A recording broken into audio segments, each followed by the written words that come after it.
Chapter 3. Ask Questions. School had always been a challenge for me, and in middle school I was diagnosed with a learning disorder that made it difficult for me to read. On one hand, understanding what was going on came as a relief, just as it had been when I finally was diagnosed with asthma. The school counselor explained that it didn't mean I wasn't intelligent, just that my brain processed written words differently than a lot of other students. On the other hand, it still made learning a huge challenge for me. And because I wasn't offered extra support to learn strategies to succeed, I continued to struggle academically, receiving low grades in my classes, mostly D's and F's. I tried to hide my deficit from others, leaning on my winning smile and goofy, playful attitude. But inside, I secretly believed I wasn't as smart or worthy as other kids. I felt ashamed. Of course, I wasn't about to let anyone know that I felt like I wasn't smart, so I kept acting like I had it all together. Even in my classes with teachers who knew I didn't have it all together, I didn't want anyone to see me fail. Expert source. When Miss Hudson gave our 10th grade English class an assignment to write an essay on a hero, I chose to write about Dr. Martin Luther King Jr. When the dismissal bell rang at 3:20, I went to the school library to look up information for my report. While there was a lot of information available in books, encyclopedias, and journals, it was hard for me to wade through it all. Because I was diagnosed with a reading comprehensive deficit, reading a lot of words on a page felt almost impossible to me. I knew what I wanted to say in my essay, but I struggled to put the words on paper and to find sources that supported my points. Some people in this situation might choose to skip the assignment. Someone else might do the assignment but fudge on their sources, even fabricating them. I'm proud to say I opted against both of those. Instead, I wrote down my thoughts about Dr. King's legacy, but rather than quoting learned historians or making up fake quotes, I got the bright idea to quote myself. Thank you. Excited by the amazing quotes I came up with, I was careful to cite my source.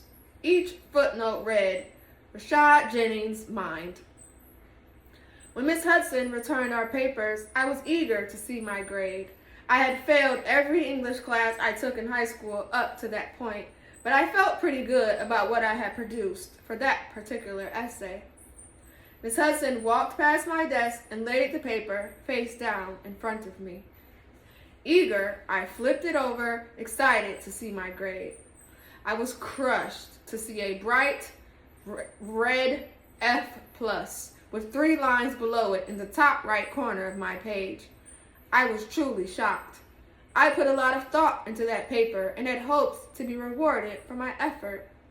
After simmering silently through the rest of class, I rushed to Miss Hudson's desk when the bell rang to dismiss us to lunch. Miss Hudson, why'd you give me an F+?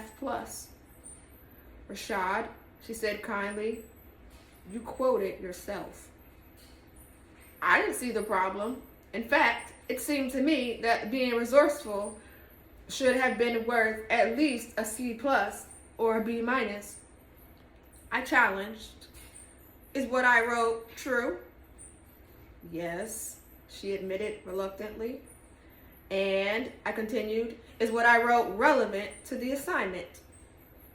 Yes, she said again, growing impatient with my logic. Then why'd I get an F+, I demanded. Rashad, you can't quote yourself, she explained gently. Why not? You're not a credible source, sweetie. I continued to press. But Miss Hudson, the truth doesn't change, right? Her face told me that her mind wasn't changing either. Miss Hudson explained that research papers needed credible sources beyond the author who could be trusted. So you're telling me that I've got to go out and do something amazing or go to school for 20 years before I can be a credible enough source to come back and say the exact same things? Well, she reasoned, yes. Since going to school for 20 years did not appeal, I decided that the way for me to become the source whose opinions matter was to excel in some other way. I wasn't sure what that way would be just yet, but I was determined to show Miss Hudson I could do it. Stay tuned. We'll come back to this story later in the book. Despite my creativity, or perhaps because of it, English wasn't the only class in which I faced and caused challenges. In history class, Mr. Sanderson asked us to write a paper about why Robert E. Lee was a great general. Lee had served as a top army commander of the Confederate States of America, and as far as I could tell, no one in the class questioned his legendary status as an American leader, except me. But not for the reasons you might expect. Mr. Sanderson wheeled out a TV and VCR cart to show us a video that featured a reenactment of a battle from the Civil War. I watched two opposing armies with hundreds of soldiers lining up, facing each other with an open area between them. To me, it looked like they were about to do a Soul Train line. Then, at the sound of their commander's voice, they charged one another, ensuring certain death for many of the soldiers on the front line. The whole time, the actor playing General Lee was standing back and watching his men get slaughtered. This, I thought to myself, is the dumbest thing I've ever seen. When the video ended, there were still 15 minutes left before the end of class for questions. My hand shot up in the air. I had a lot of questions about the worst strategy I'd ever seen. Yes, Rashad. Poor Mr. Sanderson had no idea what was coming. For starters, why is everyone lined up and ready to get killed? Why doesn't the general have soldiers staking out the other side, or tripping people, or setting traps or something? Mr. Sanderson sighed. Does anyone have a serious question or comment? He asked, scanning the room for willing students. He totally dismissed my question, but I was serious. I watched my brothers as they led their football teams, as they led their families, and as they led their churches, and as they led me. And they were the kind of leaders who would take a bullet for the people they were leading. This Lee guy could have taken a lesson from Butch and Brian. To me, as a kid, he wasn't a strategist, and he didn't seem to care very much about his men if he was willing to let them die without fighting alongside them. Mr. Sanderson, I am serious, I continued. Why is Lee considered a good leader when he's got his men lined up to be killed while he's in the back, all safe and protected? Rashad, Mr. Sanderson replied, you're disrupting class. Unsatisfied, I conceded. All right. Though I was finished for that day, I continued to ask a lot of questions. God had given me both a curious mind and a determined spirit. Asking questions was one of those significant ifs in my life. Yes, if I hadn't asked all the questions I did, I might have stayed on the teacher's good side, but I also wouldn't have learned as much as I did. Whenever an adult asked me to believe what they were telling me, the next word out of my mouth would be, why? I have always wanted to know why things are the way they are, and that youthful passion for understanding I had is one that still moves me today. When people get exasperated with your questions, it can feel like the easiest thing to do is to stop asking. So in order to avoid making waves, that's what some of us do. We accept whatever's told because it's easier. But I want to encourage you to notice that resistance you get when you ask why and press through it. That doesn't mean you should be a pain or annoying, but having an inquisitive mind is a really good thing, even if it's not always convenient for others. If you want to keep learning and growing, I encourage you to be bold and brave with your questions. Setting the record straight. Although I gave in to Mr. Sanderson in history class, there were other days that I didn't back down.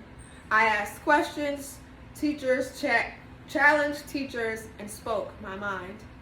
As a result, I spent a good bit of time in school suspension. It didn't bother me that much because I liked the opportunity to get my work done and then chill. In some ways, suspension was better than sitting in class and listening to lectures I was not allowed to participate in.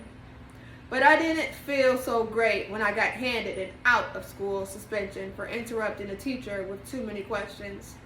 Kids would start laughing whenever my hand went up. I may have been the only student labeled a class clown who was actually serious about his reasons for disrupting class. Whenever I was suspended, Mom had to take a sick day from her job to stay home with me, and she wasn't happy about it. I tried to persuade her that the teachers were picking on me. I asked legitimate questions, and they treated me like I was a troublemaker. Although Mom usually took my side, when it came to school, she was more willing to believe the teachers. I knew better than to talk back to my mom, but I was irked that she chose to take their word over mine. Still, I couldn't help but start thinking that maybe I was the one in the wrong. Was it bad to ask questions? To challenge authority? Was I being disrespectful and not even realizing it? One day, after Mom and I had eaten lunch, our home phone rang. I was close enough to hear the voice on the other end. "Is Mrs. Jennings home?" the voice asked. This is Mrs. Jennings," Mom confirmed. "This is Miss Dixon calling from the main office at Jefferson Forest High." I leaned in even closer because now I was really curious. Miss Dixon was the secretary I had to talk to whenever teachers sent me to the office with a referral slip for bad behavior. "Mrs. Jennings," Miss Dixon reported, "your son was destructive in class today. Mrs. Overby sent a referral down here to the office." At last, I had proof of the teacher's conspiracy against me. "See?" I sprung from my chair and hollered at my mom. "I told you!" Some other kid had been goofing off in class, and I was being blamed for it.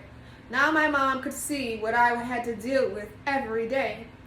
She proceeded to let Miss Dixon know that I had not been in school that day and asked for her to pass it on to Mrs. Overby as well. "Do you believe me now?" I asked the moment she hung up the phone. "Yes, Shoddy Rock," she softly said, flashing her sweet smile and giving me a hug. "I believe you." I loved it when she used her special pet name for me. I don't even remember when she started calling me that, but it always reminded me that I was hers. Grateful for Mom's renewed confidence, I decided I was going to get to the bottom of the issues at school. When I returned to school after my suspension, I'd had enough. Tired of teachers treating me like I was a problem child, I decided to handle my business myself in my way.